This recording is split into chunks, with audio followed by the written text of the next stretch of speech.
Hi friends, welcome to our channel. இன்றைக்கி நாம் வீடியோவில் என்ன பார்க்க போகிறோன்னா, எல்லாருக்குமே ரொம்ப ரொம்ப ரொம்ப பிடிச்சமான ஒன்று தாங்க.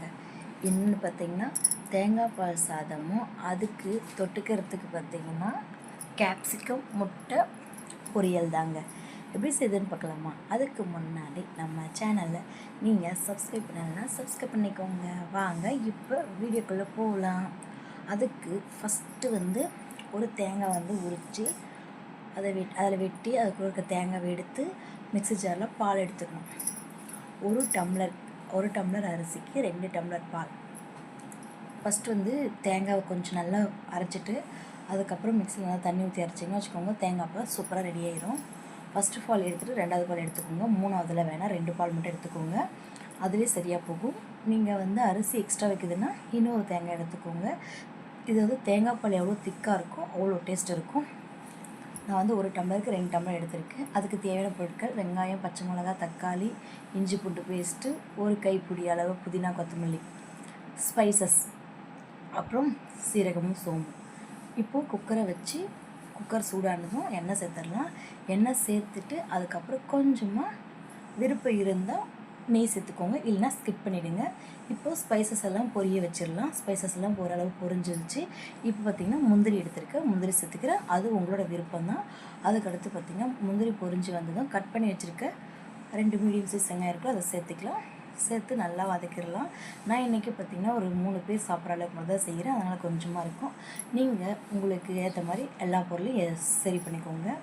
அப்புறம் பார்த்திங்கன்னா நல்லா வதங்கட்டும். வதங்கும் போது பார்த்திங்கன்னா உப்பு கொஞ்சம் சேர்த்துக்கோங்க. அப்புறம் கட் பண்ணி வச்சுருக்க பச்சை மிளகா சேர்த்து நல்லா வதக்கிடலாம்.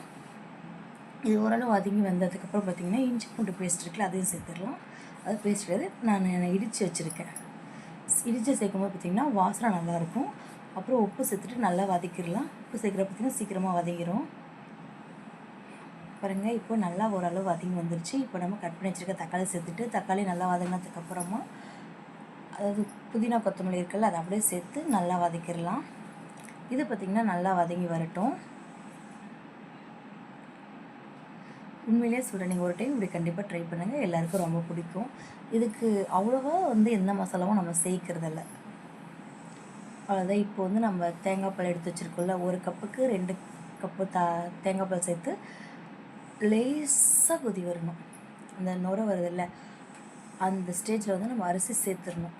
சேர்த்துட்டு அப்புறம் நல்லா கொதி வர்றப்போ நம்ம குக்கர் மூடி நான் நம்மளோட குக்கரில் 2 விசில் விட்டேன். நீங்கள் வச்சுருக்க குக்கர் எப்படின்னு பார்த்து விசில் விட்டுக்கோங்க.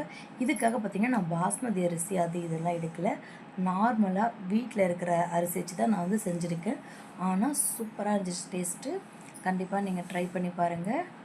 அவ்வளோதாங்க, சூப்பராக 2 விசில் ப்ரெஷர் ஃபுல்லாக அதை தானாக ரிலீஸ் ஆனதுக்கப்புறமா நாம் ஓப்பன் பண்ணி பார்த்தா சூப்பரான தேங்காய் பால் சாதம் ரெடி. அதுக்காக நம்ம இப்போது கேப்சிகம் முட்டை பொரியல் பார்க்க போகிறோம். அதுக்கு ஒரு கடாய் வச்சு கடாயில் எண்ணெய் சேர்த்துட்டு எண்ணெய் நல்லா காஞ்சதுக்கப்புறம் பார்த்திங்கன்னா சீரகம், கொஞ்சமாக சோம்பு சேர்த்துக்கோங்க. சேர்த்து நல்லா பொரிஞ்சு வரட்டும். பொரிஞ்சதுக்கப்புறம் பார்த்திங்கன்னா நம்ம கட் பண்ணி வச்சுட்டு 2 மீடியம் சைஸ் வெங்காயம் குட்டி குட்டிஸாக கட் பண்ணி வச்சுருக்கு. இது மாதிரி கட் பண்ணிக்கோங்க, நீல வாக்கில் கட் பண்ண வேணாம். இது பார்த்திங்கன்னா நல்லா வதங்கி வரட்டும். கொஞ்சம் உப்பு சேர்த்துக்கோங்க, தூள் உப்பு சேர்த்துக்கோங்க, கல் உப்பு சேர்க்காதீங்க. அப்புறம் ஒரு 4ஆக கட் பண்ண வரமிளகாய் காரத்துக்கு ஏற்ற மாதிரி சேர்த்துக்கோங்க. ஏன்னா நம்ம வேறு எதுவும் சேர்க்குறதில்ல, இதோட சரி. எல்லாமே சிம்பிளாக தான் இருக்கும், ஆனால் டேஸ்ட்டு மட்டும் வேறு லெவல் இருக்கும். அவ்வளோதாங்க. இப்போ நல்லா வதங்கி வந்ததும் கேப்சிகம் சேர்த்துடலாம். சேர்த்து நல்லா வதக்கிடலாம். நல்லா வதங்கி வரட்டும். கொஞ்சமாக மட்டும் மஞ்சத்தூள் சேர்த்துக்கோங்க, வேறு எதுவும் சேர்க்க வேணாம். பாருங்கள், இப்போ நல்லா வதங்கி வந்துருச்சு. சென்டரில் எதுக்காக அந்த இடம்னு பார்த்திங்கன்னா முட்டை உடச்சி ஊற்ற போகிறோம். நான் ஒரு 3 முட்டை உடச்சி ஊற்றிக்கிறேன். உங்களுக்கு தேவைக்கேற்ப கூட்டியோ குறைச்சோ ஊற்றிக்கோங்க. இது சென்டரில் அழகாக பண்ணோம், ஆனால் நமக்கு அது வர்றதில்ல. ஆனால் இருந்தாலும் இப்படி செஞ்சாலும் நல்லா தான் இருக்குது. நீங்கள் இதே மாதிரி ட்ரை பண்ணுங்கள், சூப்பராக. கொஞ்ச நேரம் அதை நல்லா மிக்ஸ் பண்ணிவிட்டு அதுக்கு மட்டும் கொஞ்சமாக உப்பு சேர்த்து கூட மிக்ஸ் பண்ணிக்கோங்க, இன்னும் டேஸ்ட்டாக இருக்கும். நல்லா சேர்த்து நல்லா கிளறி விட்டுடலாம். நல்லா வெந்து வந்ததுக்கப்புறம் பார்த்திங்கன்னா கொஞ்சமாக பெப்பர் மட்டும் சேர்த்துக்கோங்க. அது ஆப்ஷனல் தான். பெப்பர் சேர்த்து இன்னும் டேஸ்ட் நல்லாயிருக்கும். இல்லைனா உங்களுக்கு வேணும்னா நீங்கள் ஸ்கிப் பண்ணிடலாம். பாருங்க நான் கொஞ்சமாக பெப்பர் சேர்த்து நல்லா மிக்ஸ் பண்ணி எடுத்தால் சூப்பரான கேப்சிகம் பொரியல் ரெடி ஆகிடுச்சிங்க. வேறு லெவல். கண்டிப்பாக நீங்கள் ட்ரை பண்ணி பாருங்கள். யாருக்கெல்லாம் கேப்சிகம் பிடிக்கும்னு சொல்லிட்டு கமெண்ட் பண்ணுங்கள். இதில் ரொம்ப சத்துக்களும் அதிகமாக இருக்குது. அப்புறமா சுடு சுடு வந்து தேங்காய் பால் சாதத்தை ஒரு பிளேட்டில் போட்டு அதுக்கு தொட்டுக்கிறதுக்கு பக்கத்துலேயே வந்து கேப்சிகம் முட்டை பொரியல் வச்சு சாப்பிடும் போது அல்டிமேட்டாக இருக்கும்.